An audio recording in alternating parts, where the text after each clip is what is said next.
Mukam karoti vachalam pangum langayate girim yatkrapatam ham vande Shri Gurum Deenatarinam Paramanandamatham Shri Chaitanya Ishwaram. Hare Krishna Dandavat Pranam Matajis and Prabhujis. So today we will continue our discussion on Shri Shikshashtakam, and today we will look at the text 5. Okay. So we have seen 4 texts till now. So it is almost 50% of the sessions are over.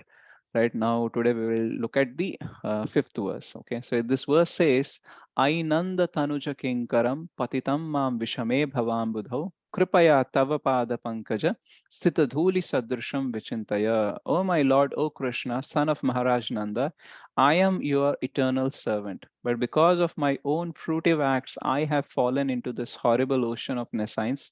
Now please be causelessly merciful to me. Consider me a particle of dust at your lotus feet. Right? So Kimkara means Kim Karoti iti Kinkara. So it's a servant. And Nanda Tanuja is like the son of the Nanda Maharaj. So here actually Vishama, that means the world filled with distrust. So there I have fallen, some or other way I have fallen, right? Some of my fruitive activities or my desires, whatever it is the reason I have fallen here. Now you pick me up and situate me at your dust of your lotus feet, right? So generally the important thing is that, how we have fallen into this material world, that we can try to understand, try to figure it out. But actually that is not so important. Once we fall, the best part is that just focus on how to get up and go ahead in our life, right? So, and for this, what we need the mercy of the Lord. So here we have seen the flow of Shikshashtakam.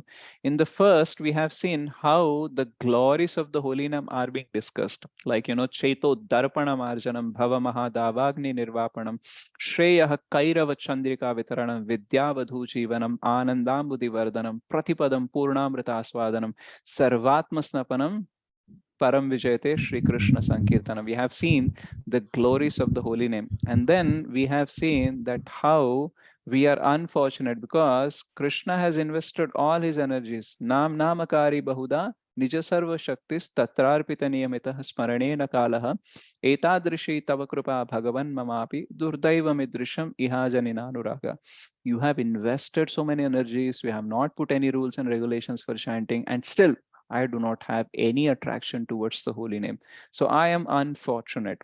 Now, then in the third verse, we have seen that how we can become fortunate, or we can go to the stage of Kirtaniya Sadahari, right? Trunadapi Sunichena Taroriva Sahishnuna Amanina Manadena Kirtaniya Sadahari.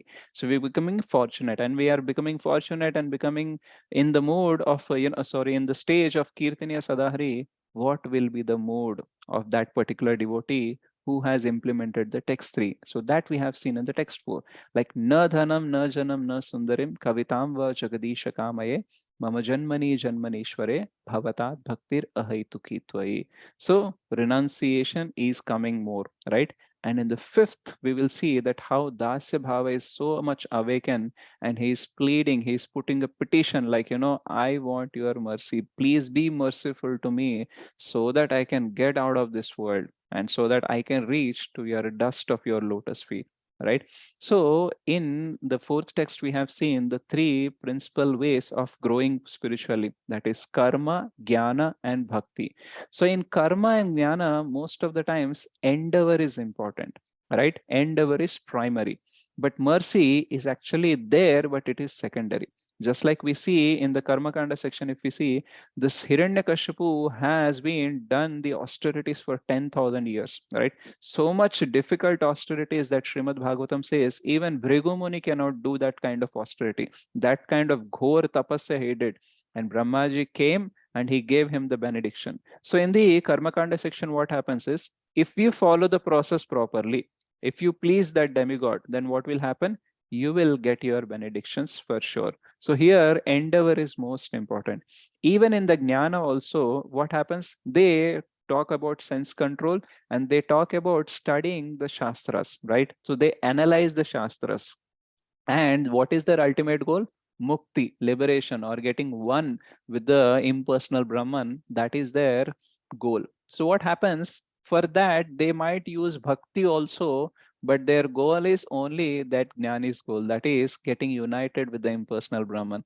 So in Bengal, there is a proverb or there is a saying which says, Chaitanya Mat Shankar, sorry, Chaitanya Path Shankar Mat. So that means we may have to follow the Chaitanya's path, where the Sankirtan movement, the bhakti, the singing, doing Sankirtan, eating prasadam, and serving some Vaishnavas. Okay, we will do that, but that is also we are doing for what purpose?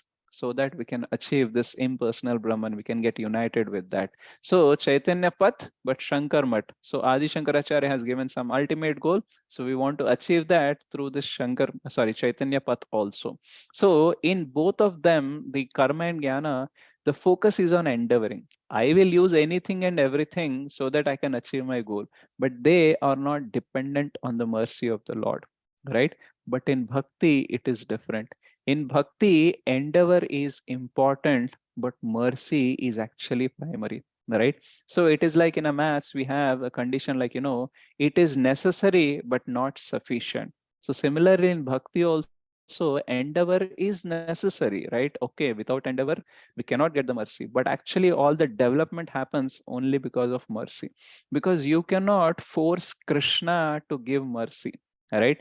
We can only ask for mercy, we can try to attract, but we cannot say that, I have did this, you have to give me only, right? Krishna is independent, he's Swarat, he want to give, he will give, right?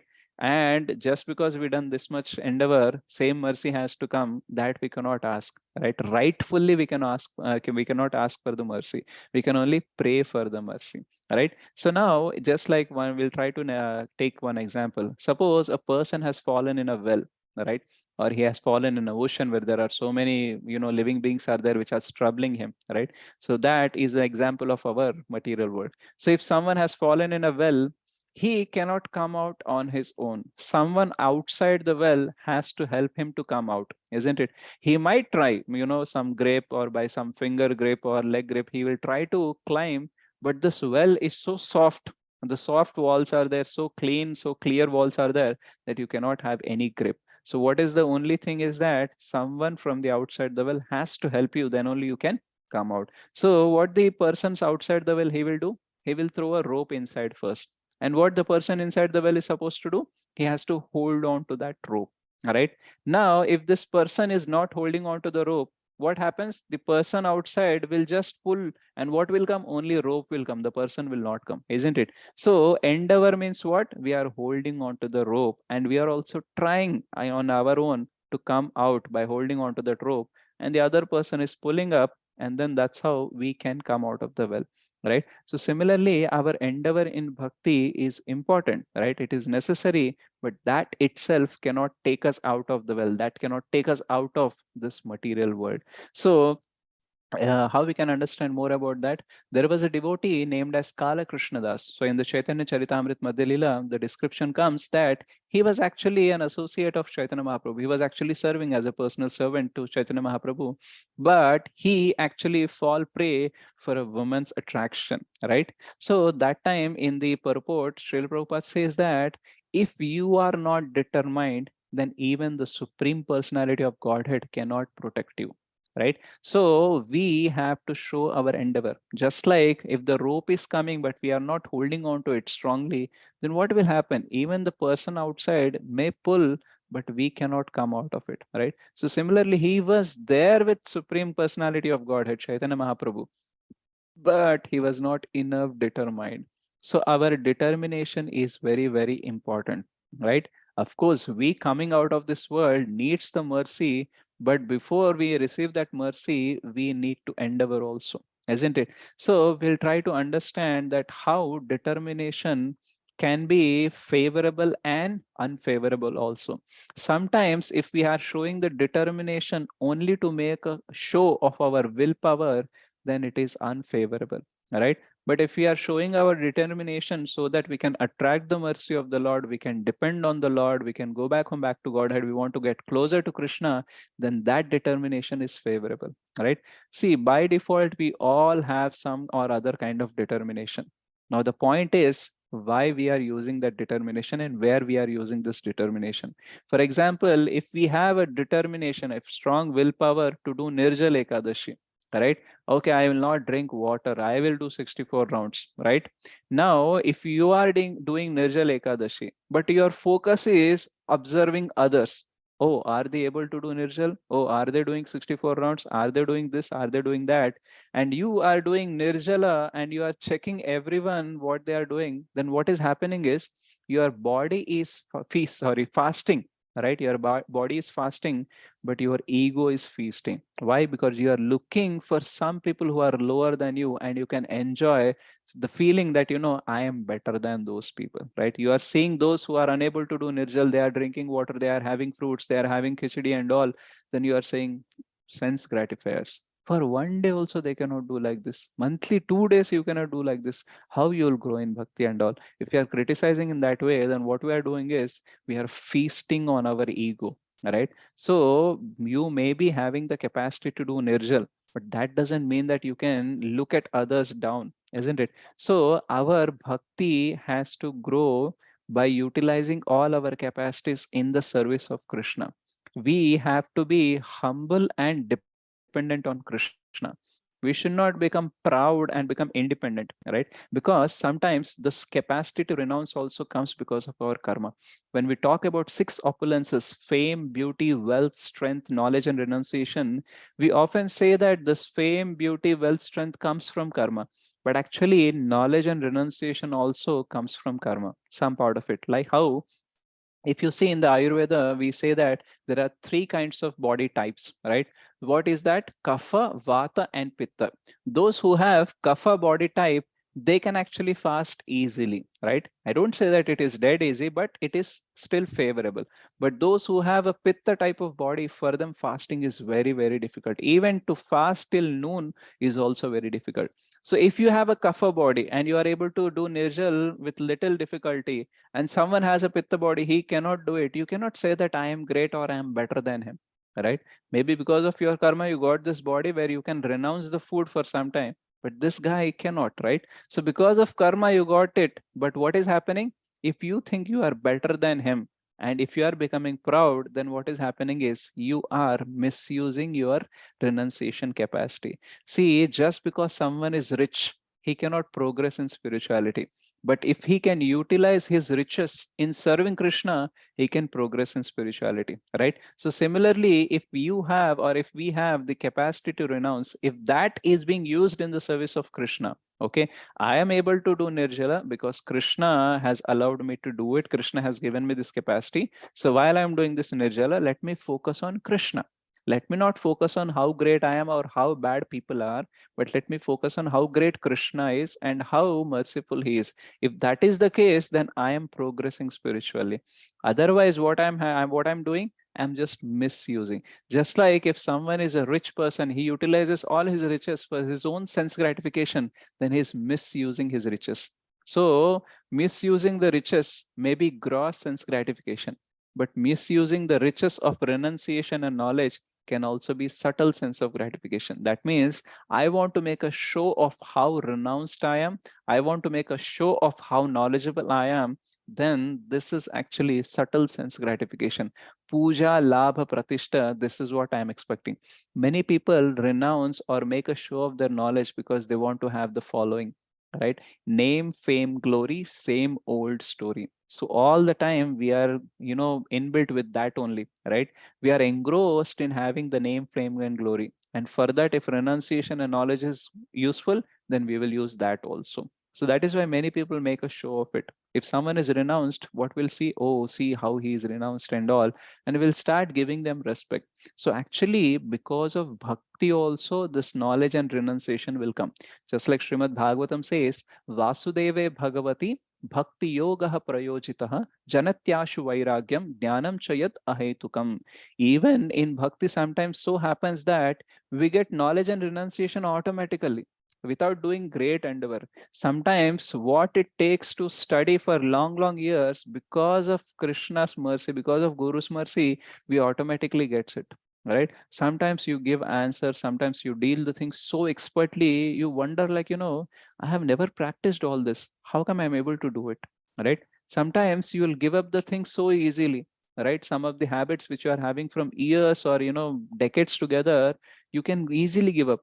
And you might wonder like how this is possible. Suddenly I lost interest in them. So because of bhakti, this will happen. Ahaituki means there is no sequential or correlation between your endeavor and the result, right? But still it can happen. So sometimes our knowledge and renunciation comes because of karma, and sometimes it because of bhakti. So the point is not that we will keep analyzing or judging others and ourselves, thinking like, oh, this knowledge and renunciation is because of bhakti or because of my karma. If someone is fasting nirjal, we should not see like, oh, maybe he has a kapha body, that is why he's able to doing nirjal and all. We are not here, or we are not learning all this to become judgmental, but we are here to understand that things can be like this. Ultimately, whatever is there, whether it is due to karma or bhakti, we have to utilize that in going closer to Krishna, right? So if the higher taste comes, the lower taste will go, isn't it? So what we have to focus on is like, whatever I have, let me utilize that in bhakti. In the varnashrama way of looking at a person, the person who is renounced, okay, he can be considered as the highest position, right? In the brahmachari, grahastha, vanaprastha, and sannyasi, sannyasi is the top, right? But Vaishnava way of looking at a person is different. How a Vaishnava sees, how much the person is attached to Krishna, that is important. How much he is detached from the world, that is not so important, right? Just like Chaitanya Mahaprabhu has many of his followers and his associates who are grahasthas. He never devalued or underestimated any grahastha, and he never said that, only sannyasis are great, right? He said like, whoever is attached to Krishna, right? His attachment to Krishna is the parameter to decide whether he is a great devotee or he is not, right? So that is why he never said like, you just become sannyasis. He said wherever you are, you have to practice bhakti. You should get attached to Krishna, right? Then this detachment will happen automatically. Detachment is necessary, but it is not sufficient, right? So now we have to understand this more clearly, that Krishna knows what we can do, right? And our competition is not with other living beings in terms of knowledge and renunciation. Oh, I want to become more knowledgeable than person. I want to show renunciation more than that person. So we are not here to crack any percentile of renunciation or knowledge. We are here to go closer to Krishna. Sometimes we becoming humble and dependent on Krishna, we can go closer to Krishna than sometimes when we become proud and independent, right? So for example, let us say so many temptations are there in this world. Just now, like from few months or few days or few years, we been practicing Krishna consciousness, but all that time before that, we been sense gratifiers only. We don't know Krishna, we don't know we have to serve, we don't even know that we are in the material world. Now after understanding bhakti, we know that there is spiritual world, there is material world. Otherwise we have no knowledge. We think the life purpose is to buy more, enjoy more, consume more and all. Otherwise we never thought about renouncing the things. We thought like, the more I possess, then I will be successful. But when we come to bhakti, we'll talk about you have to give up the things, you should not be attached to wealth, money, and all this. So all that life we had lived in a different way. Now we are understanding a different way. So it will be very confusing. And because of our past life conditioning, past life means not only life before this life, but our past few years which we have lived, because of that, we still have so many temptations, right? So many expectations from the material things to have pleasure. And because of that, even though it is not good for bhakti, sometimes we may do the things, right? Even after knowing it is wrong, it is pratikul, it is against the devotional service, still we might do. Why? Because we are not able to control. That time we may feel bad that, we have done wrong. But during that time, if we are prayerful, and if we ask Krishna for the strength and intelligence so that next time I should avoid doing these things, then even after doing bad things, still you can go closer to Krishna. Why? Because you are sincerely accepting and you are repenting for your mistake. But imagine if some temptation came and you didn't fall for it. And because you conquered that temptation, you started feeling how great I am. See, look at me and learn from me. Right? I should be the example for you to grow. If that mood is developing because of your achievements, because of your conquering things, then what is happening? Though you have conquered a temptation, you still failed in Krishna consciousness. Why? Because your conquer or your victory is taking you away from Krishna. So we might fail, but still go closer to Krishna. And sometimes we might succeed, but still go far from Krishna. Why? Because the sincerity of heart is the most important thing. What attracts Krishna is not our results, but our endeavor and our sincerity in that endeavor, isn't it? So that is why the temptations may come, may not come. But what we have to focus on, we have to focus on Krishna. And we have to be always humble and dependent, right?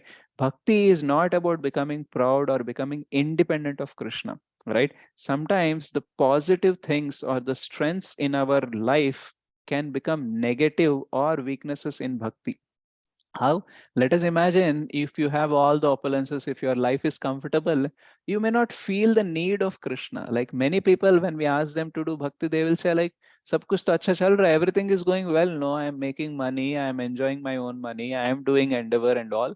So why I should go to the God? Why I should give money to God? Right? I am earning, I will enjoy. Right? I am doing, putting effort, I am getting the results. So where is God playing any role in my life so that I can say that I should go to the God?" So they can't even understand when everything is going right in their life, right? But when the life is in a trouble, right? Everything is going wrong, everyone is rejecting us, everyone is like looking at us a failure. They are becoming so much conditional. Their love and affection towards is becoming conditional. That time, if we turn towards Krishna, then we understand Krishna's love is unconditional. Then what happens is our failures in material life are becoming a strength to grow in spiritual life, because our understanding and our affection towards Krishna is increasing, right? So our strength in the material life can become a weakness in bhakti, and our weakness or our failures in material life can also become a positive thing in our bhakti, right? Ultimately, what is important is how much closer we are getting towards Krishna, right? Because materially we may think like, earning this, having this is actually glory, is actually success. But actually, from the spiritual perspective, how much we are getting attached to Krishna, how much closer we are moving towards Krishna, that is the most important thing. So that is why, whether we are good in our material life or bad in our material life, that is not a big thing.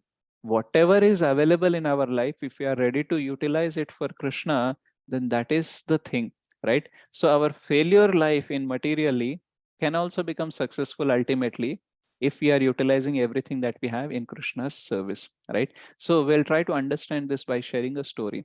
See, all of us have limited capacity, and we cannot conquer Krishna's external or illusory energy called Maya, right? Mama Maya Duratyaya. So it is so strong that you cannot. Daivi he esha gunamayi Mama Maya Duratyaya. Right? So this external energy, this illusory energy, these all temptations, this all material world is my energy, and you cannot conquer it, right? So on our own we cannot do it, but what we can do, we can attract Krishna's mercy and we can conquer this world. We can conquer his energy only through him, right? So we'll try to understand this by a small story. So there was a bird, very small bird, which actually laid eggs at the seashore. And what happens whenever you do something at the seashore, the waves may come and they actually take back, okay, the things which are there at the shore. Okay, so similarly, the eggs laid by that bird actually taken away by the ocean. Okay, so then this bird became very angry, very morose, and said, "Oh ocean, you have taken my eggs, please return them." Okay, so then this ocean says, "Once I have taken anything, I will not return." Okay. And I need not follow your instructions. So then this bird said, "See, I'm a mother and I am too much, grieved because of this loss. So do not agitate me. Please give me back. Otherwise, I will dry you up. I'll make you empty." So then this ocean started laughing and so like, "See, look at yourself. What is your capacity? Who you are to make me dry up and make me empty, right? Do whatever you want to do. I will not give back the eggs." So then this bird started trying to empty or dry out this ocean. How? By taking some drops of water in its mouth, and it is going away from that ocean and dropping the water. So like that, it is started doing it. Now, practically, it is impossible, right? Its intention and its prayas, okay, its endeavor to empty and dry up this ocean is actually a useless waste of time. But see what happens. Garuda, who is the carrier of the Lord, he sees this. Now, when Garuda Dev sees the endeavor and the noble intention of this bird, he comes for the rescue, and he comes and he talks to the ocean. He says that, "Oh, ocean, you know and I know that this bird cannot dry you up or cannot make you empty, because it cannot do it, right? It has no capacity to do that. But let me remind you about my capacity. I can dry you up, right? Just few flaps of my wings can actually dry you up or make you empty. Okay, so I'm instructing you that just give back the eggs of this bird. Okay, otherwise you know what can happen." So then this ocean gets afraid and it gives back the eggs of the bird. Now, what has brought the eggs back? If we say that the endeavor of the bird, then we can say that no, it is not possible. Then if we say only the mercy of Garuddev, then it is also not true. Why? Because when this bird has shown some endeavor, then only Garuda was attracted to give his mercy, right? So if this bird would have not shown any endeavor, then the krupa or the mercy would have not come, isn't it? So similarly in bhakti, we are very finite beings, we have very low capacity. But if we try to improve, if we try to put our effort, then Krishna will get attracted to our efforts. Actually, Srimati Radharani will see that, this living being is trying. See, he cannot do it, but still he's trying. So let me actually give some mercy. Okay, so Srimati Radharani requests Krishna, like, please give mercy to this living being. He's trying very hard. I cannot see his pain. Okay, so you give his mercy. Then what happens? We attract the mercy of Krishna, right? And we will get the mercy, and our endeavor will actually start giving the results. So in bhakti, endeavor is important, but it is not all important. Krishna's mercy is the primary factor which actually makes us grow in bhakti. So as Radhesham Prabhu says, ascending service and descending mercy will actually take us back home, back to Godhead. So we have to endeavor, definitely we have to try, but we have to be prayerful so that we can ask for the mercy, just like Chaitanya Mahaprabhu asking, right? Ainanda tanuja kinkaram patitam mam vishame bhavam budau kripaya tava pada pankaja sthita dhuli sadrusham vichintaya. Right? So be merciful to me. So this is the mood we have to maintain. There are few more things which we need to explore a little more about this verse that we will discuss tomorrow. So I will just summarize this and I'll read out the shloka and we will end it. So what we have done, like we are trying to understand the relationship of endeavor and mercy in terms of karma, jnana, and bhakti. In karma and jnana, endeavor is primary, right? Most of the results will come because of endeavor.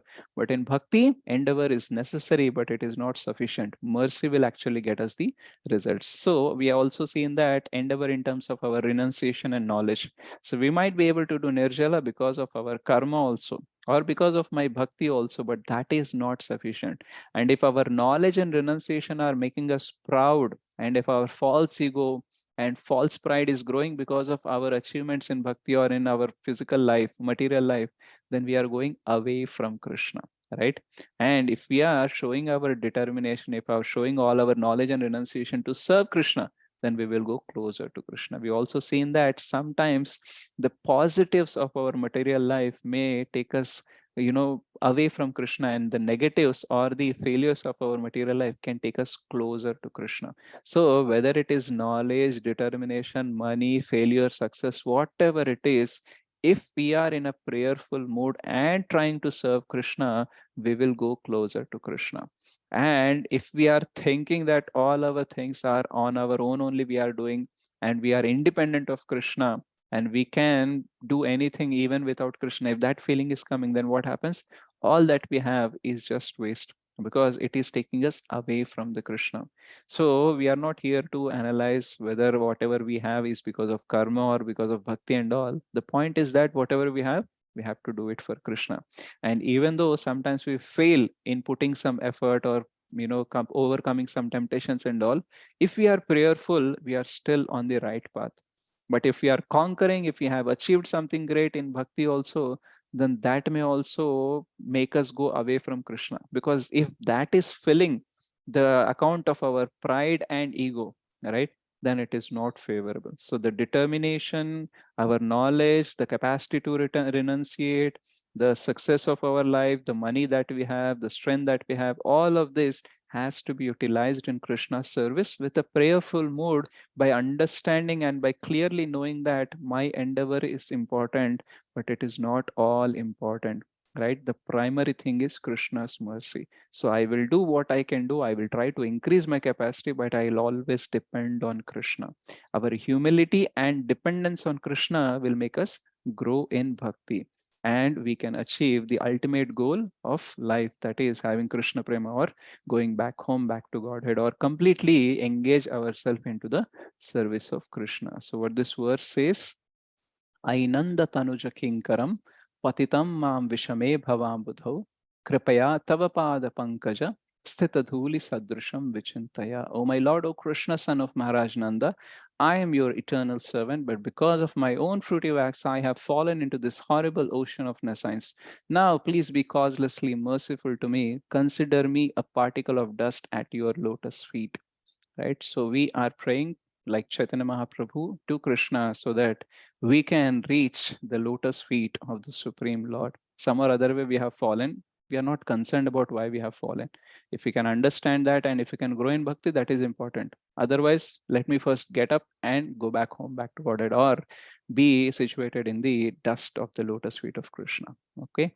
So we will understand more little bit about this tomorrow by taking another topic, and then we will close this fifth verse. Okay.